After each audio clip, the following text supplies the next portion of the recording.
Hello and welcome to Revolutionary Astrology. I'm Otis Bell. I am recording this from the traditional lands of the Lekwungen speaking people, the Esquimalt and Songhees First Nations. And I am of white settler colonial background and an astrologer, a transgender activist and acupuncturist, herbalist, and body worker. And I am excited to share with you a forecast for 2021 that I find has some useful stuff in it to work with this time upon us. And I find astrology is an especially good tool for this time, given that we're working with air magic and especially Aquarius, and it's ruled by the star. So just starting off with that, I want to welcome into this space the energy of Aquarius. The On the solstice, the great conjunction that we had happen with Saturn in Aquarius and Jupiter in Aquarius is still reverberating through our world. It was the first time it's been in an air sign in a 200-year. Well, it's not the first time that it was in an air sign. There was one in 1981 that was in Libra, but for 200 years, it's been in Earth signs. So we're ending a period of great conjunctions in Earth. And we're ending a 200-year period of Earth that's been defined by earthy productivity goals, industrial revolution, and a heavy global capitalist colonialism that's been very materialist. And we've burnt out the Earth, both our bodies and the Earth itself. And there's a need for a paradigm shift. So this is what the Great Conjunction energy is. And what I see it as is this dawning of an air era.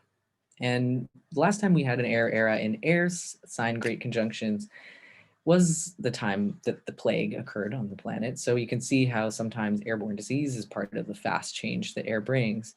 And we're certainly seeing that. The first time that Saturn went into Aquarius was in March and April 2020. So we immediately saw a shutdown and a pause internationally because of a global airborne disease pandemic. And so we right away see how quickly air can change and move things. It literally changed the value of a lot of things, including oil, like overnight.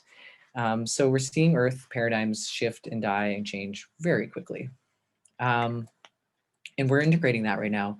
I think right now, when we're looking at what's stacking up in Aquarius, it's a very visionary, radical, collective, social change and social justice energy. And with things converging as they are right now in this end of January, I see it as a seed of potential that will continue to play out over a long period of time. And given that it's the dawning energy of a 200-year era, I like to mention the energy of dawn as a point of change that's very unique and magical and strong. It has a high vibration, high energy to it, and it makes the fishes sing and the birds sing, and it just has a higher measurable vibration than any other time of day when the night and the day meet. It's a point of change, and you could say it's like a death.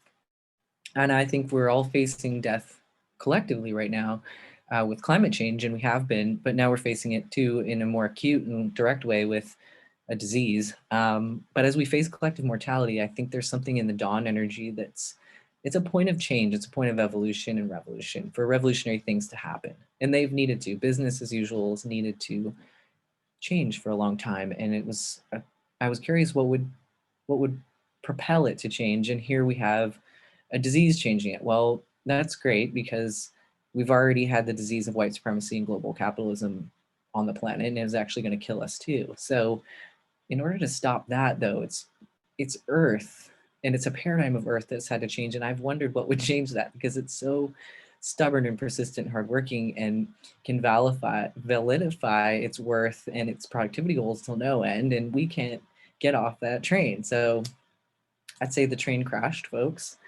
People wonder when it's going to run again, and I am happy to say I don't think it will ever run quite like that again. We're looking at a different paradigm. And so going into the Aquarius energy, I want to pull up a tarot card that represents Saturn in Aquarius, which is this, the Fool. This card is ruled by Saturn in Aquarius. And this is the collective tarot. It was made by a bunch of radical queer activists and artists on the West Coast about 15 years ago in the early 2000s, mid to whenever it was made, I don't know. But this Pippi Longstocking portrayal of the Fool is where we are, folks, in this dawn energy. This is a creative card in that it's the sacred zero. It's everything and nothing in the zero. And we have a potential, a great potential here for something very big to change. And what we can seed into it in this dawn energy, in this full energy, in the spell work of that is really big and important. So dream big, dream of a world that we can actually sustain life. And we'll talk about what kinds of astrology are working in the defining of this change and in terms of the defining of what's left, and the seed and what's going into it. Because this is a moment of evolution and death and rebirth for sure. That's why I call it revolutionary astrology. The R is in brackets. And in the brackets, there's sort of a birth canal like thing. It's also just sort of evolutionary and also revolutionary. And also these things are inseparable. So we have to go through such a change. It's a different world. And we are going through that. So let's embrace it, start working with it. First off, another Aquarian card in Major Arcana is the Star, which is why I think this is a great time for astrology. And right now, especially traditionally in my ancestral cultures, approaching February 1st, which we now call Groundhog's Day, it's a holiday called Imbolc in Celtic culture. It's one of the 8 corner holidays. It's one of the in-betweeny queer ones, in between the solstices and equinoxes. And Imbolc is this beautiful time where Aquarius is the well keeper. Traditionally, there's many names like the Kaleach or Brigid, that were the well keeper and the keeper of the sacred flame of truth. And this is Aquarius magic in that it's the well tender and the water bearer. So it pours the dream out from the solstice dream into the spring equinox and into what grows and forms from there. And so as we're approaching this sacred well at this time and this energy, we are doing this. We're visioning a new world. We're listening with our intuition. Aquarius is ruled by Uranus, which comes through our third eye. We're really looking at our visionary intuition right now. What is a new normal that we can sustain? What does it mean to truly live? What's essential? We've had all kinds of things emerge in this time that are being called to question. There's a real reckoning because we can't really sustain these limitations. Well, what has to give? Maybe some new social realities, maybe some new economic realities. We are so sick of colonial police violence that system has to change. There's a completely new way to do it that should have never been normal. So we're seeing through social media and air tools collectively that we're going to die unless we change. And so there's some interesting opportunities to change. And Aquarius is the sign of social change, social justice, humanitarianism, collectivism, and individualism. So, but in that, in the collective, everyone has a right to their own truth. That's Aquarius's way. So this revolution has to be like that. So what are we visioning in this time? As we start over and we're coming into this idea, these ideas of what worlds are possible. The collective evolution right now, you can look at as guided by the north nodes of the moon. And since last June, I believe, and until March this year, it's the north node is in Gemini. And then actually, I don't think my dates are right. I don't know when it went in there. I'm trying to remember, but it's going to be in there. Sorry, no, this is what it is. It went in last June and it'll be in there for the rest of the year. So what we're looking at with the nodes of the moon, which describes this elliptic that the moon does, and the polarities on it. The north node is in Gemini, which is showing our collective evolution right now is in Gemini as we're doing this Aquarian revolution. So the revolution's happening, folks. It's the dawning of a 200-year era of air. We're really going through a cultural paradigm shift with air. The revolution is upon us, but it's the Gemini evolution guiding it. So I wanted to talk about what the Gemini revolution is that I've been seeing. I absolutely love it.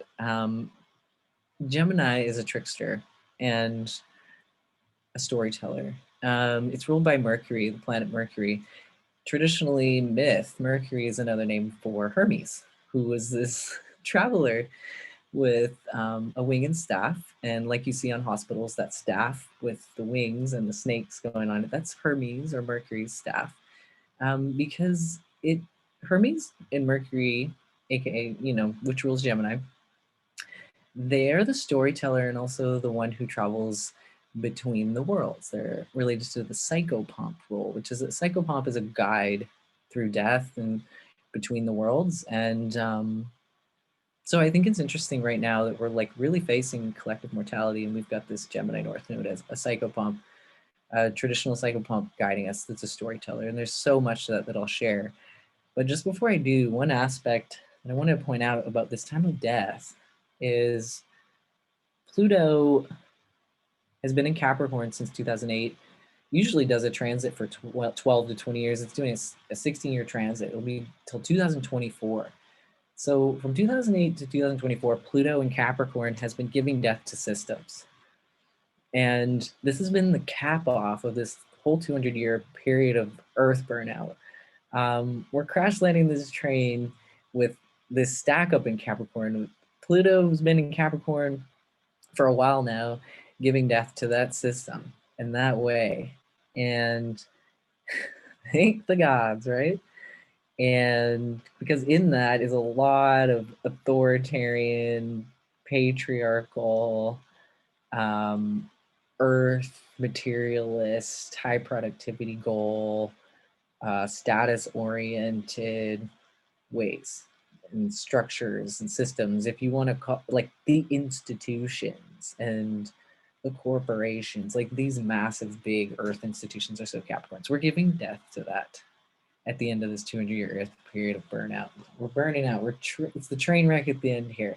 And it really stacked up in Capricorn. For the last few years, Saturn was in Capricorn. The south node, so what we're evolving out of, has been in Capricorn.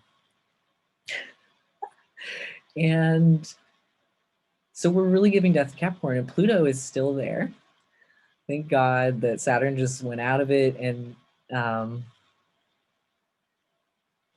yeah, we're grateful. Jupiter, Saturn, Pluto were in Capricorn all year.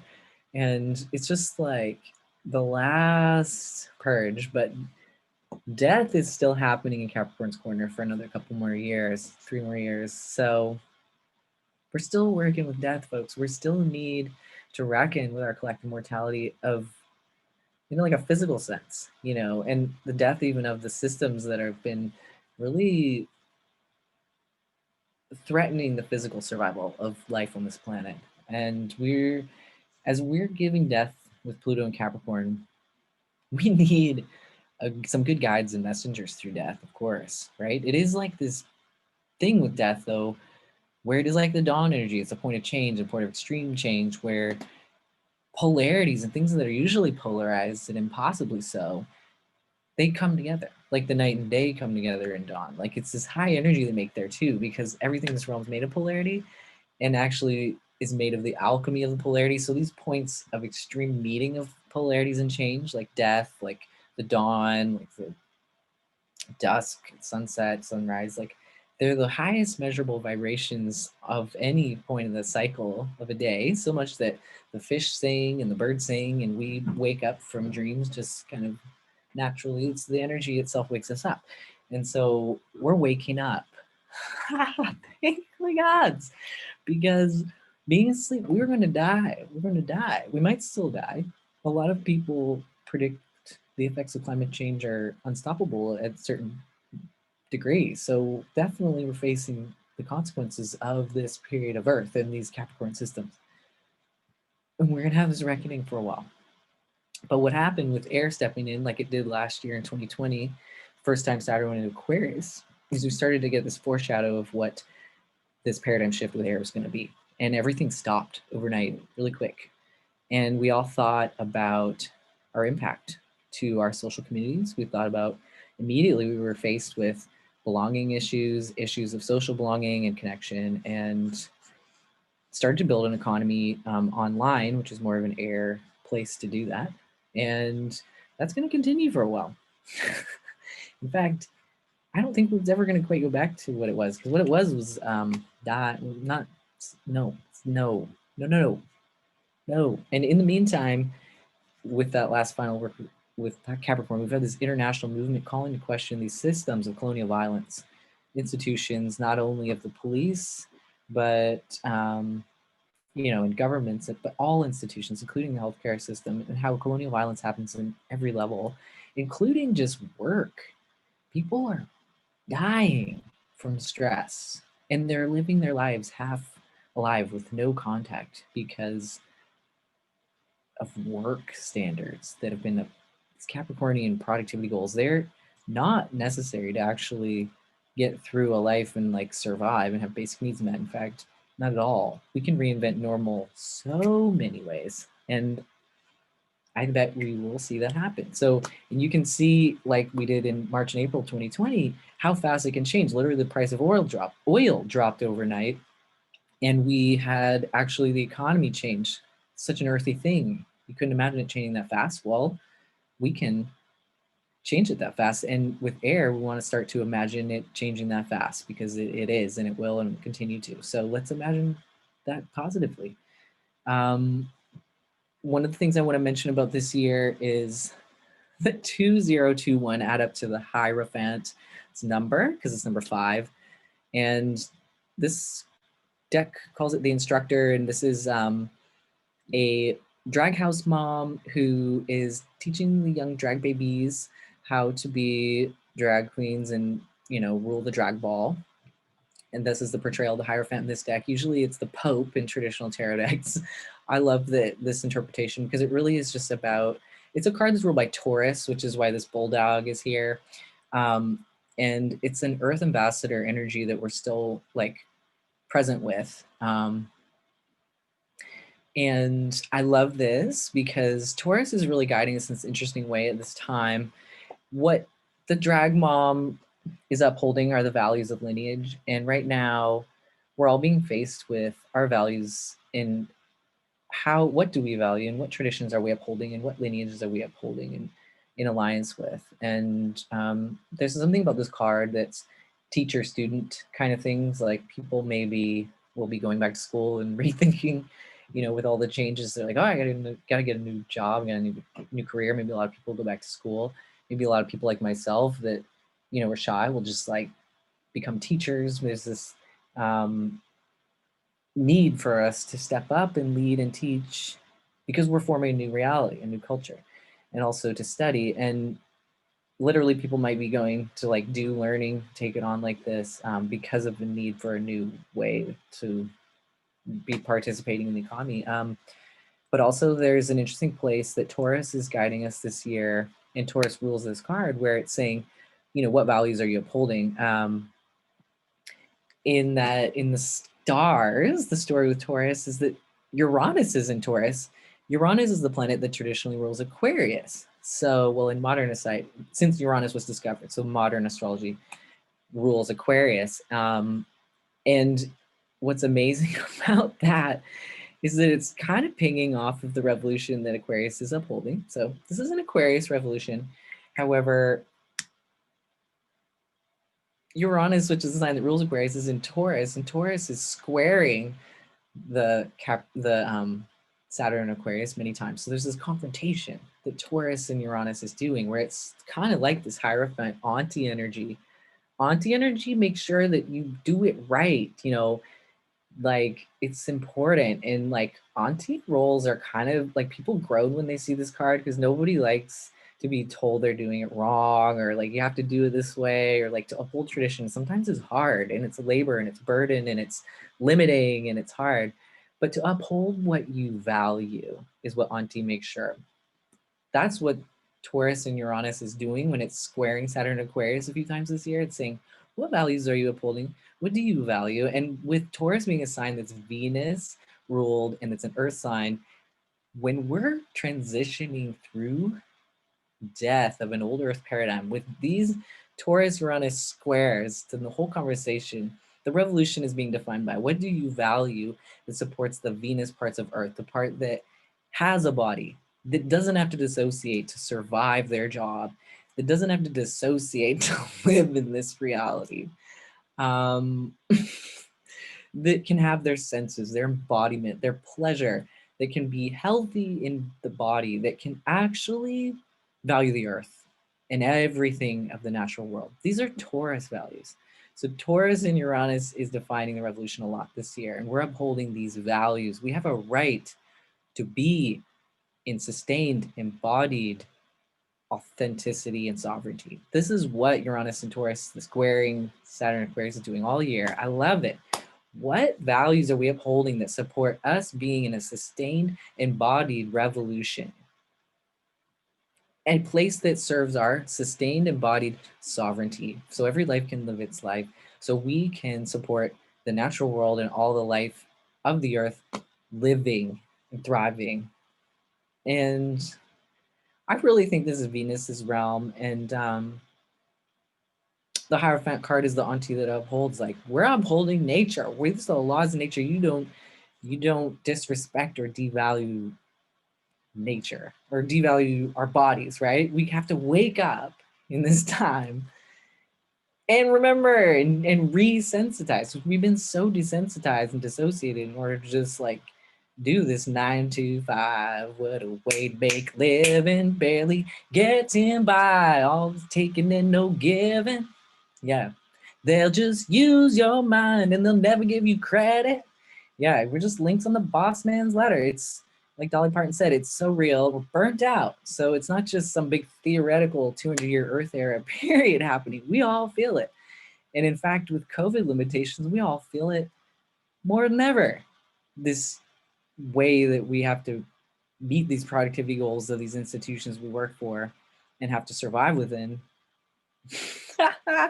And how violent they are and how draining and how corrupt they are. They're throwing vulnerable people under the bus all the time and burning us out. Woo-hoo-hoo-hoo. So Auntie's stepping in, thank the gods. Taurus, yes. And another thing right now is that I want to come back to actually is the North Node of the Moon that I was beginning to talk about. The psychopomp of the guide through death, the psychopomp of Gemini as a North Node. Gemini rules the lovers. So what this card is about is becoming a lover within. So there's a lot to that. And then from there, falling in love with yourself within and becoming cohesive inside, your inner duality, falling in love, you know, being your best half, being your own best half, right? We talk about like my best half, my better half. Well, falling in love with our better half right now, we're becoming cohesive and aligned. It's one of the air work that we're doing because it's the revolution from the inside out. If you're in an alignment with yourself, you have looked at your polarities and that which brings you off center. You have married yourself and brought yourself back. In fact, this year with isolation, everybody's been doing more self-reflection and check-ins of this inner lovers card work than we have all done in a long time. A lot of people are saying, wow, I have had the opportunity to be with myself so much more. I'm so glad for this break in social obligation, and I can just really feel myself and hear my own thoughts. So many people have been thriving in that lovers card way. This card, when we fall in love with ourselves, union inside, we experience a kind of true belonging. It is a belonging that you can only have through this work. We have so many aspects as of dual nature that I think the lovers card work is a lot of things. We live in an entirely polarized world in that we have polarity on every level. You know, even on a battery, you've got plus and minus, electrons, proton, neutron, poles of the earth. Everything's got magnetic poles, and you look at an astrology chart and it's an entire wheel of polarity relationships. Everything is polarity, left, right, you know. And in traditional systems, I've studied health systems, they assign also masculine, feminine among the elements to gradations of gender and qualities of gender and aspects of self. Everybody has both genders, and really what everyone has is a unique alchemy of the combination of gender and elements. And actually in Chinese medicine and Taoism, there's the earth and sky and then the humans in between. So we're really the marriage between the earth and sky. And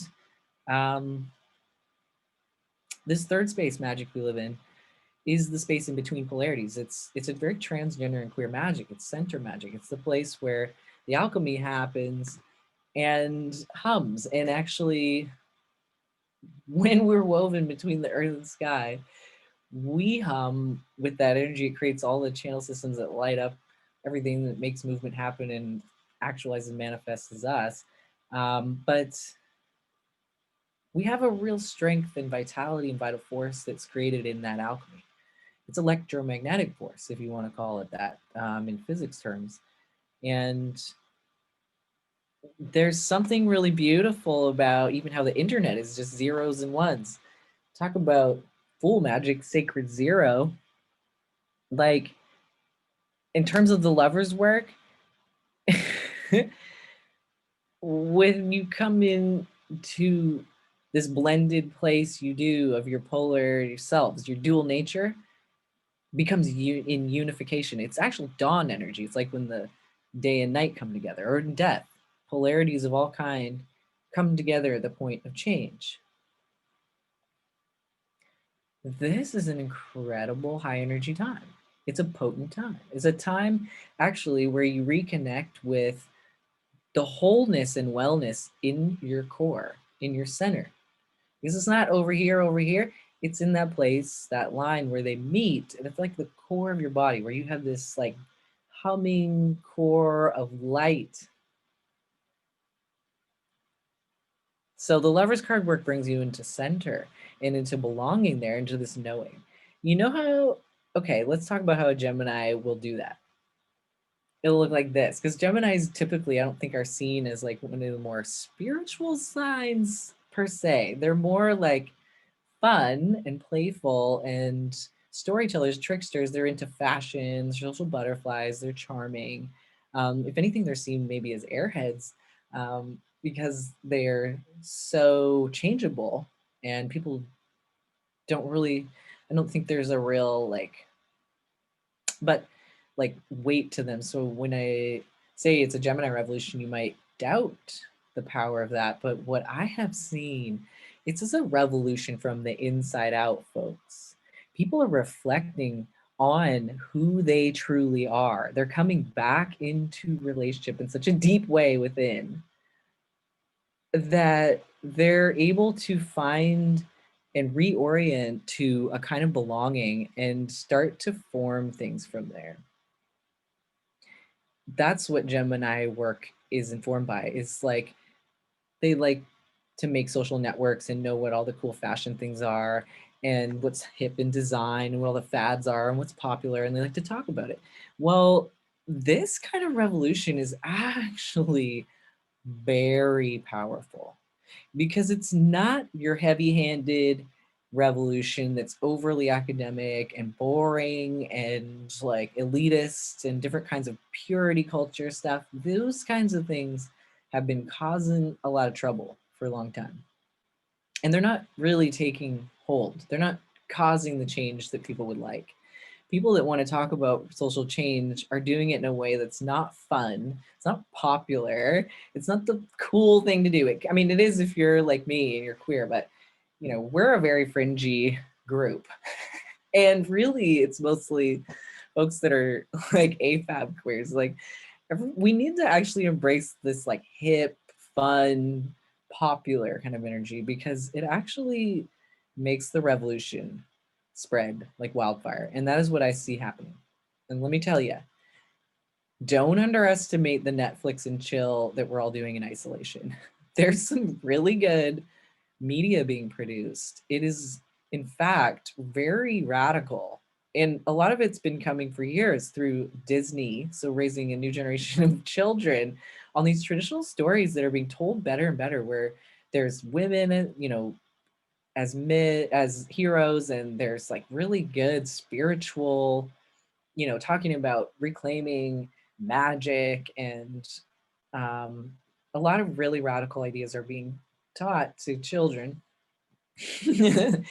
And a lot of our Netflix stuff and Pixar, there's just a lot of deep content. It's spiritual, it's political, like people of color are starring, and there's provocative shows, deep shows. There's cultural change happening. There's transgender and queer shows and people. What is happening is that which was oppressed and marginalized is actually becoming popular. The new culture that's less oppressive, like Pluto and Capricorn, these old elitist systems based on these certain narratives, they're really dying through Gemini in an authentic way, because people through good stories the culture's changing really, really fast, and it's spreading around the world, and only more so because we're all at home experiencing and looking at culture and stories. Don't underestimate story magic, folks. The South Node in Sagittarius is a way more sign of like religion and spiritual learning. Those old ways that were spiritual, those old lineages of all of our ancestors told stories to uphold values, just like this Hierophant is doing, just like this drag ball mom is doing. This auntie magic is coming in, telling the ancestor stories. That's what the Gemini Revolution is doing as the storyteller, as Mercury. It's translating the spiritual truths of higher realms in ways that are fun and popular. So we're actually seeing cultural change happen because people are enjoying themselves. The fun and the wellness that you get with the Gemini medicine is actually a place of real wellness. It's a place of the revolution happening from the inside out, from a genuine place.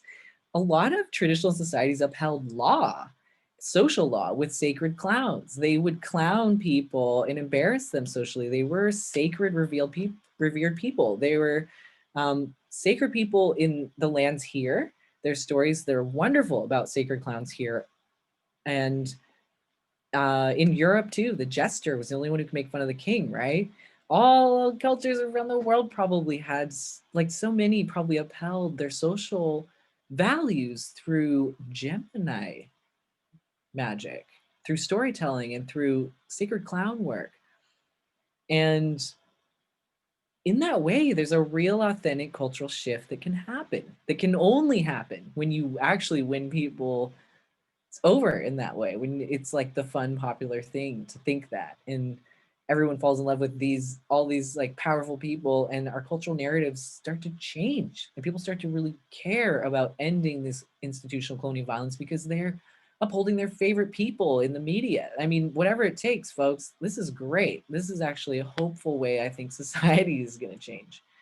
It's very populist, and that to me is going to have the farthest reaching effect. And I love it.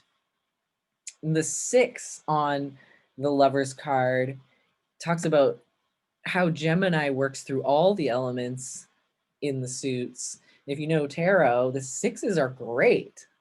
Look at 6 of Pentacles. It's the sanctuary of Earth. Yes. Look at 6 of Bottles.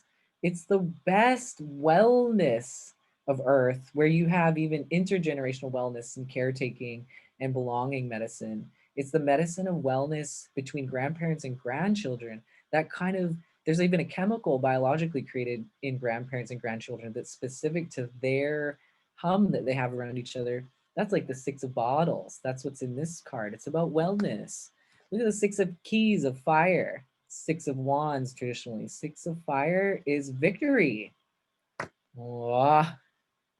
And the 6 of Feathers is about this kind of sovereignty and like being able to live by your truth and make sure you leave anything oppressive behind. That's the 6 of Air. So the 6s are wonderful. When we're looking at Gemini Revolution, I really think there's an incredible opportunity to really have the revolution take hold and spread.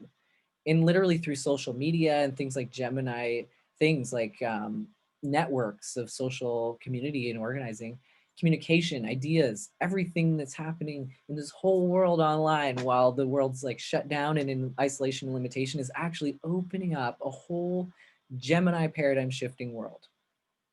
I see Gemini Revolution happening all the time. I see my friends who are burning out in their institutional jobs online starting to chat on WhatsApp, and many messages later, they're actually having a social life for the first time in years after being burnt out in their jobs. And a lot of people may be experiencing, I do Marco Polo to stay in touch with my community afar, and I've become so close with my close friends and family that way.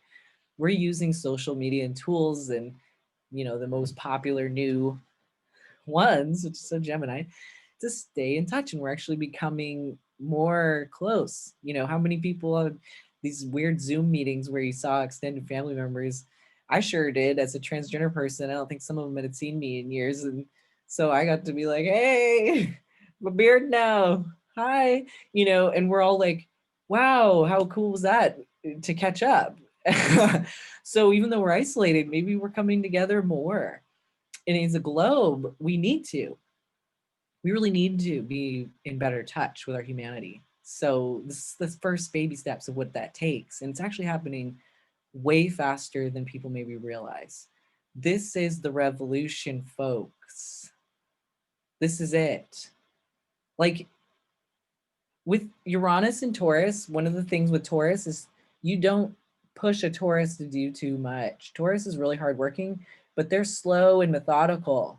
So with this limitation, we really get to reflect on like, how were those productivity goals that were burning us out? How were these institutions that were enacting colonial violence, including the kind that makes you dissociate and burn out while you're just to survive, like, or else you're fired, right?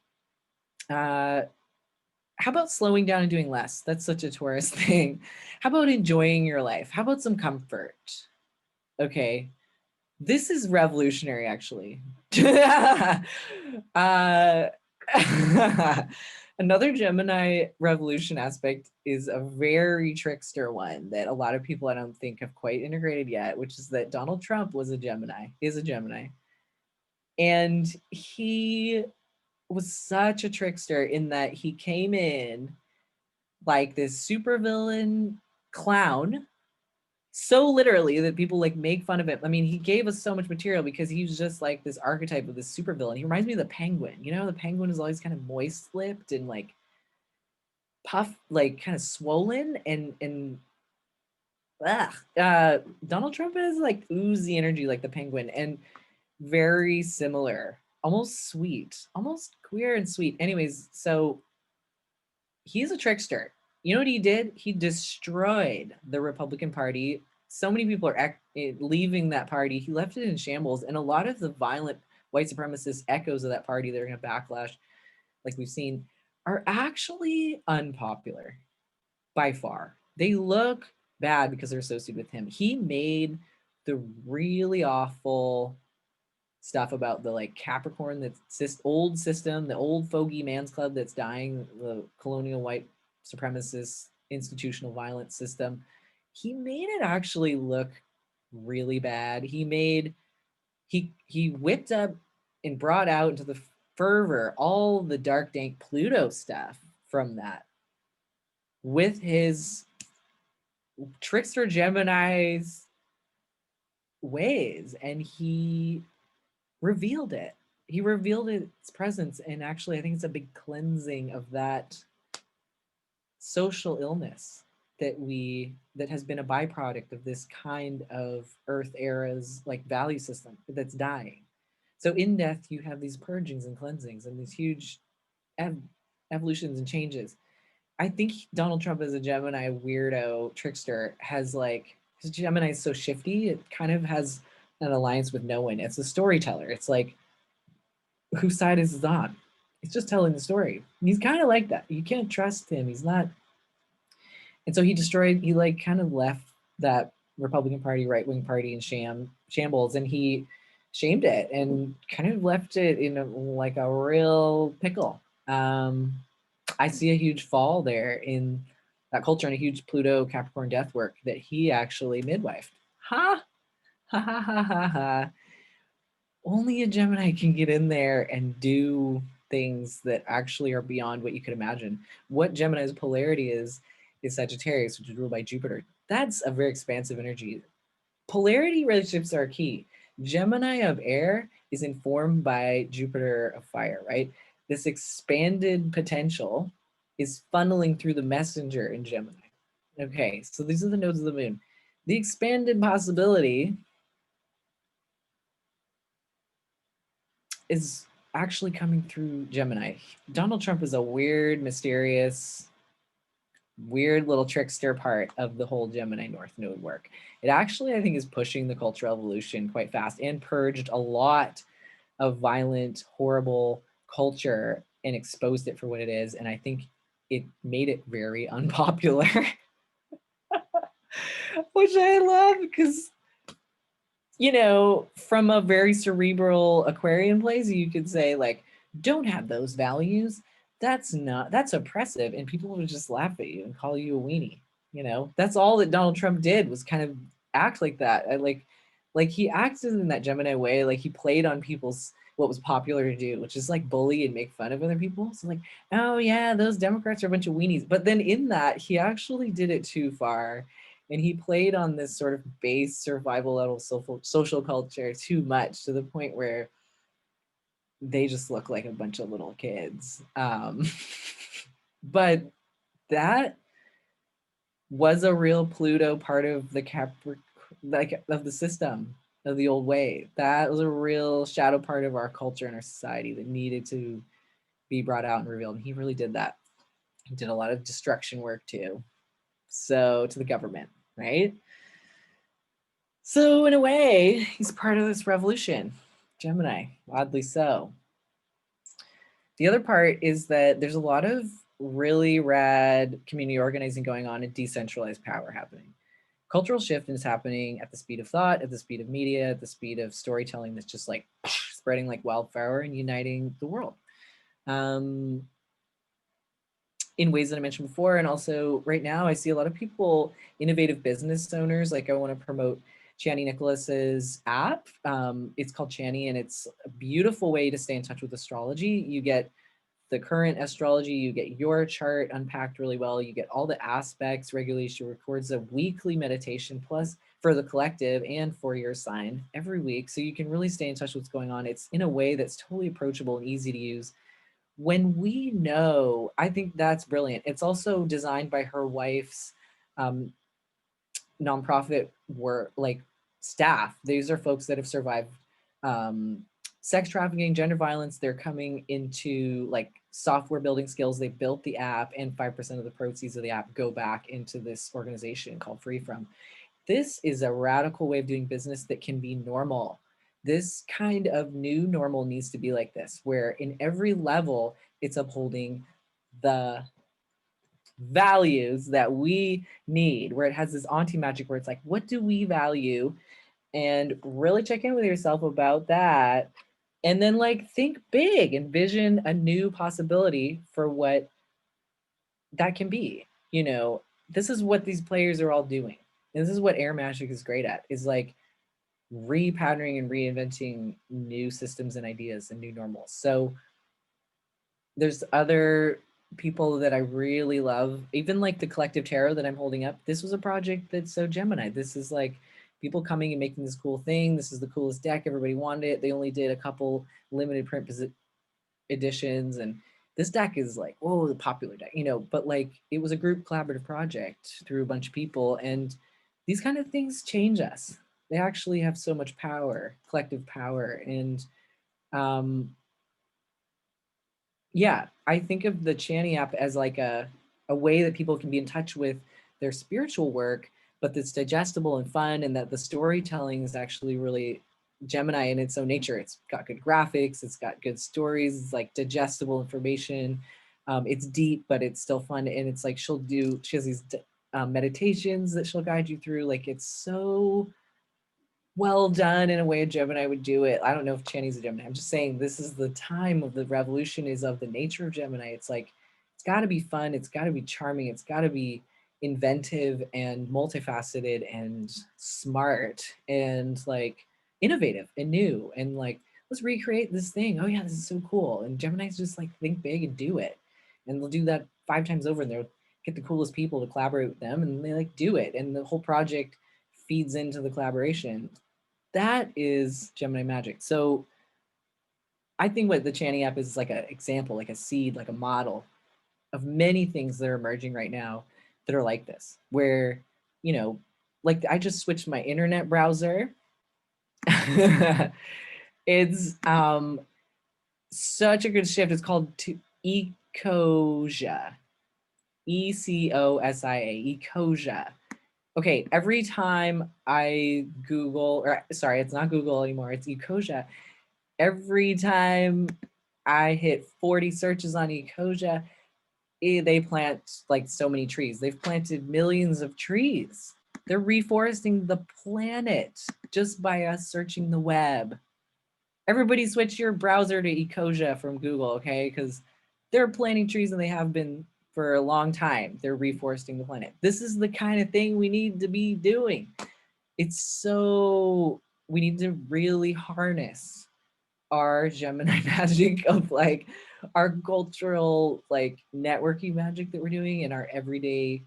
Gemini takes the spiritual and it pre-sticks it into the everyday. So it's decentralized magic and it's the many way kind of magic. It's not the one way that Sagittarius upholds, right? That's the religion upholding that kind of way. That's being shed right now off the South Node. It's the many ways that there can be to do it. And everyone has a good way. That's Gemini's revolution. So the revolution is happening in that way. There's many ways. There's many ways to do it. There's many ways that are right. And thank the gods, because that's actually true. And that's what's going to save us. Yay! So find out what your truth is and find your thread in social community from that place. It's a revolution from the inside out. Yeah. And don't fear death because there's rebirth. Nothing in this realm truly dies. Everything is dying and being reborn in even your own breathing, like in every moment. And in true sense, death is really hopeful because it clears and sheds, like this card shows the snake skin shedding and then the snake eating the fruit. Like you want to get to the fruit of life. And actually, we've been heavily prevented from the fruit of life to the point where we might physically die. And we need to envision a new normal in such dramatic ways. But you know what? It's actually lighter, more connected, more fun, and contains so much wellness in it. And it's beautiful. And so I hope you find some takeaways in this of how to work with this time, how you can apply this to your life and to work with this time of air. We're going to have a few periods this year of Mercury retrograde starting soon.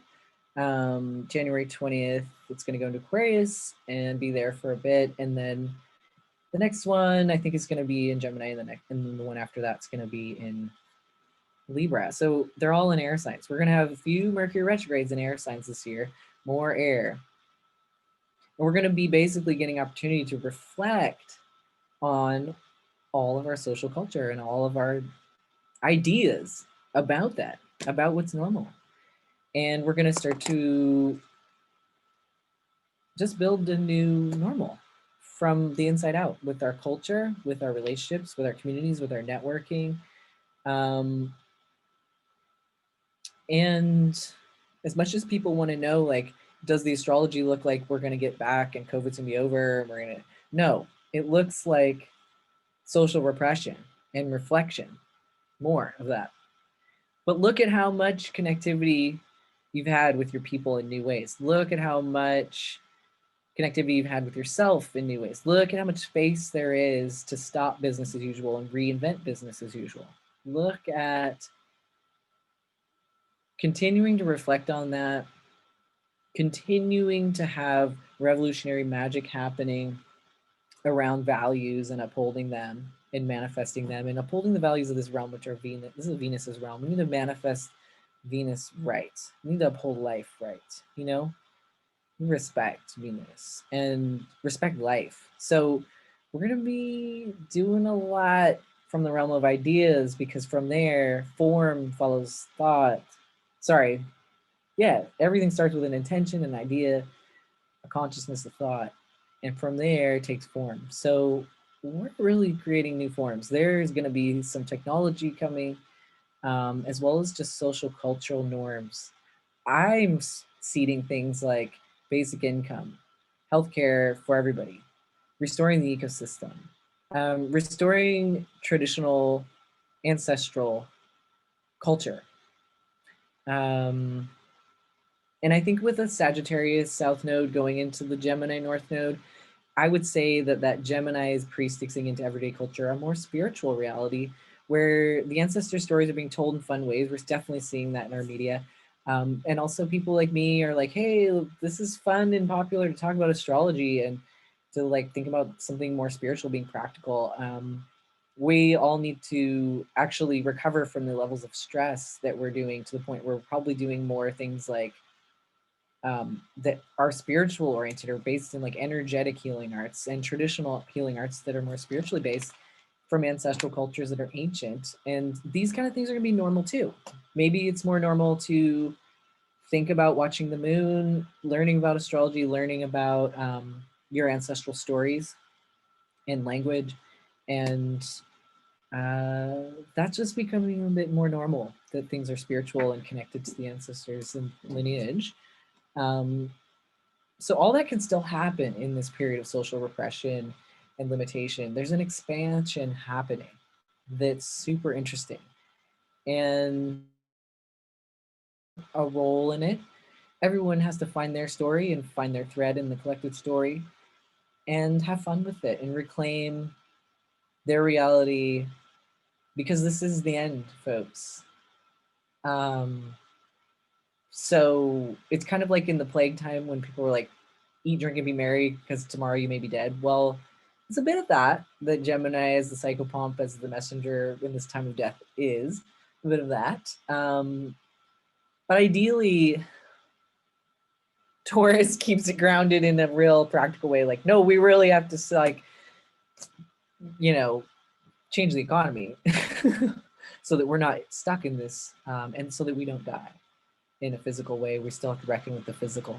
And that's this one element of the physical period of that Earth era that's with us, is this Pluto and Capricorn and Taurus and Uranus. So how can we change how can we let the old systems die and really go through such radical change that we're more in alignment with upholding Taurus value stuff, which is the manifestations and things that we give worth to and value to, and things that are sensory embodied. Like, let's like create a world where people can be in relationship and with an embodied way and experience sovereignty in a personal level and collective level and offer that to the whole ecosystem.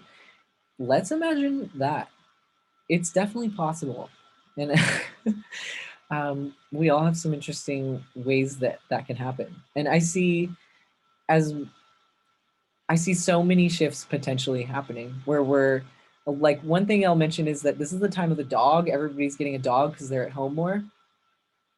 The dog has been with people for a long time in history, and it's one of those animals that teaches us to be better and teaches us to be more aligned with the collective and with the pack and the family. And so that's such Aquarian medicine to me, to think about the collective. It's like the dog, the wolf.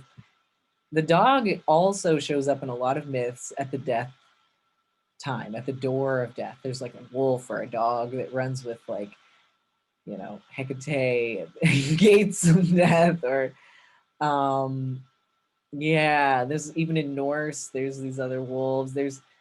I'm sure in a lot of cultures, the death is related to the dog and the wolf. There's just something, and you know how like I was talking about the corvids being, well, I don't know if I mentioned that in this recording, but the corvid things, the word that is for ravens, crows, magpies, they're the messengers between the worlds, between star and earth. In whole time, they definitely fly with dogs. The corvids, they're definitely around in death. And in fact, they're seen as a murder of crows, as a group of crows. But I see the corvid, it sounds so close to COVID, as conspicuously showing up in terms of like the rave in the airtime, the raven, crow, truth teller, squawky medicine that we're all doing with our, Gemini Revolution, or Aquarian Air Revolution, or Libra Revolution. Like, we're going to be reinventing our social culture in this squawky corvid way, truth telling and reinventing our social reality. But those are the birds that show up around death. The coronavirus is Latin for crown, that's talking about the south node of Jupiter kind of guiding in Sagittarius with Jupiter ruled, kind of guiding. Corona means crown, and our crown is where Jupiter comes through and our higher guided self comes through.